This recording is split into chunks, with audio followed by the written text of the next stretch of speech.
We're keeping an eye on this very serious story out of Milwaukee. The Bucks announced yesterday that Damian Lillard has been diagnosed with a blood clot in his right calf that will sideline him indefinitely.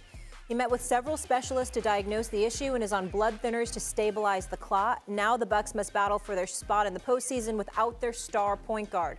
Milwaukee currently sits in 5th in the East, and we are wishing Dame all the best and a speedy recovery. Here's tonight's ESPN NBA doubleheader. Luka, LeBron, and the Lakers play the second game on a 4-game road trip against Tyrese Halliburton and the Pacers at 7:30 Eastern. Then the Celtics will be in the middle of their longest road trip of the season when they take on KD and the Suns. NBA Countdown tipping off our coverage at 7 Eastern.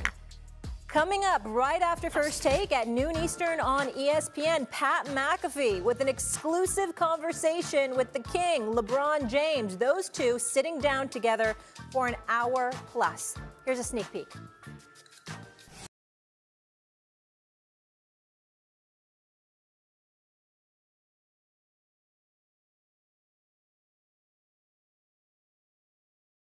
Serving, who played in the 70s, was on the Sixers in the 70s.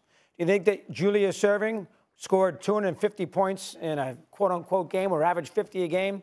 Here's what I want LeBron to do. He probably doesn't seen it. Here's what I want you to do, LeBron. I want you to go take a peek at the 77. You want to go 70s? Go take a peek at the 77 Trailblazers, okay? You go watch Walton, and you go watch Mo Lucas play in the front court. Mo Lucas, who wouldn't take nonsense for nobody. The first time that Giannis would go in the lane, he'd be knocked on his rear end. No three-point line, not a lot of up and down. Let me see Giannis against that team. Let me see him go out there and average 50 points a game. You know what? Julius didn't. He lost to that Portland team in the NBA Final. Embarrassed. They lost 4 straight games after they were up 2-0. And Giannis is not Julius Erving. He's not in the same ballpark as Julius Erving's top 12 player in the history of the NBA. Giannis is not in that scenario. So that bothers me. When you bring up the 70s, my era, when I grew up, and I watched every game, night in and night out, to 3 o'clock in the morning. A lot of these finals were on tape delay. To sit there and embarrass the guys who played in the 70s, Bill Walton, Kareem, are you, all these great centers, are you nuts? Giannis is a great player. Nobody's going to say he's not a great player. But don't sit there and say that this is ridiculous to compare him that he's so much better than anybody in the 70s, because he's not. Steve, you know Julius well. He's not on this level. No way in 70s basketball. Go ahead. Okay. I'm going to give it to Wendy first. I'm going to go last on this one. Go ahead, Wendy. All right. Okay, obviously 250 points, LeBron's being a little bit farcical there. And I don't think anybody's touching the Wilt Chamberlain, what was it, the 62, 61, 62, 62, 63, Mr. Mad Dog, the 61, 62, 61, 62. Yeah. 50 points a game. It's instant. I'm going to go last on this one. Go ahead, Wendy. All right. Okay, obviously 250 points, LeBron's being a little bit farcical there. And I don't think anybody's touching the Wilt Chamberlain, what was it, the 62, 61, 62, 62, 63, Mr. Mad Dog, the 61, 62, points, 61, 62. Yeah. 50 points a game. It's in statistical concrete, okay? So statistically, no one's touching that Wilt Chamberlain. Having said that, Artis Gilmore played in the 70s, right, Mad Dog? Yes, he did. Julius Erving played in the 70s. And the 80s. You could argue that Giannis is sort of a combination of like an Artis Gilmore and Julius Erving, because Giannis is one of the great interior scorers in the modern era, one of the great interior scorers in the history of the game. And he also has athleticism and the ability to drive the ball to the basket like Julius Erving. I'm not going to get into an argument over who's better between Julius and Giannis. I have heard, veterans from that era. I remember hearing Cedric Maxwell compare Julius and Giannis, for example. I just remember that.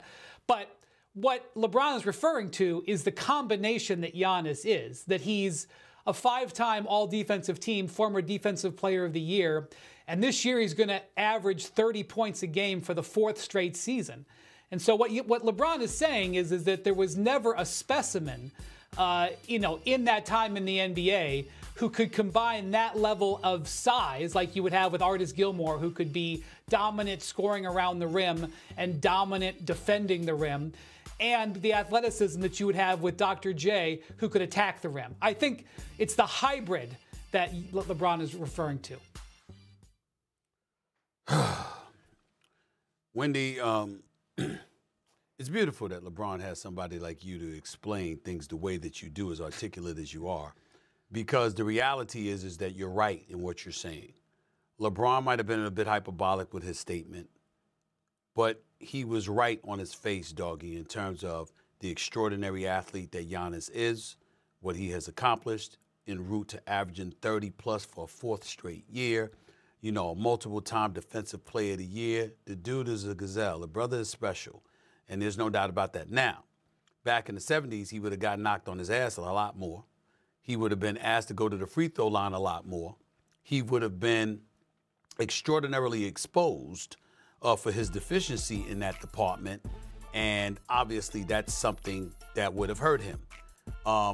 In the same breath, I get where you're bringing up, and I'm going to educate the viewers on this. I understand why you're bringing up Julius Erving. Julius Erving essentially was a small forward, wasn't even a power forward, certainly wasn't a center. But Julius Erving was Michael Jordan before Michael Jordan arrived. That's what he meant to the NBA. His athleticism, his acrobatic plays, the cradle dunk over Michael Cooper is still one of the legendary dunks of all times at the Spectrum in Philadelphia. I mean, this is the doctor that we're talking about. Having said all of that, because of the evolution of the game and the talent that we've witnessed, doggy, and what they've been able to do as a talent is phenomenal and great as Julius Erving was. I don't think anybody would say he's top 12 all time at this moment in time. They just wouldn't. You wouldn't say he's top 12 at this moment, okay? Be a little high. Not top 15 either. But he's all-time great, no doubt. Let's also understand this, though, Wendy. Here's the problem with what LeBron James did. It's still disrespectful to the previous eras, and there's no call for it. And so when he does what he does on that level, that's him, passive aggressively yet again, finding a way to take shots because inherently he has a problem with himself being compared to dudes from previous eras because folks talk about him. They talk about what he would have been. For example, he's not my GOAT. He's Shannon's GOAT. He might be yours or somebody else. He's not mine. Why do I say that? Because the road to prosperity that he had to travel, I believe going up against the old guard like Jordan and them, they would have stopped him before he.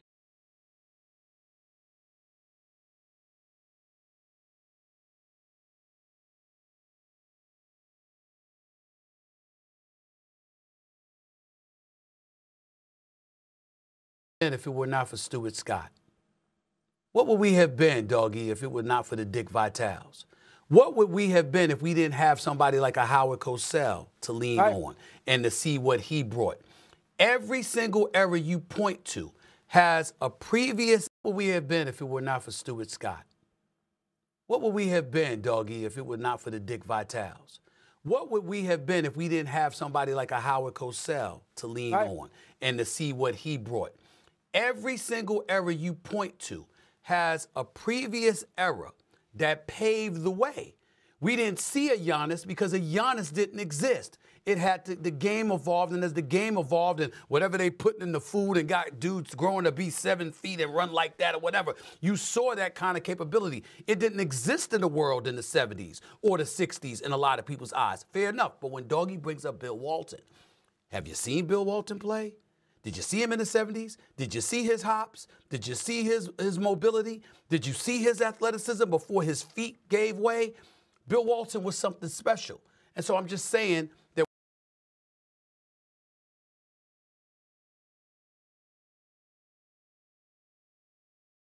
when you allude to the previous eras, right, and you do so in that kind of way, what you're doing is showing a disrespect that's sprinkled with resentment because you hate the fact that people are able to point to a previous era and talk about what you're not instead of appreciating what you are.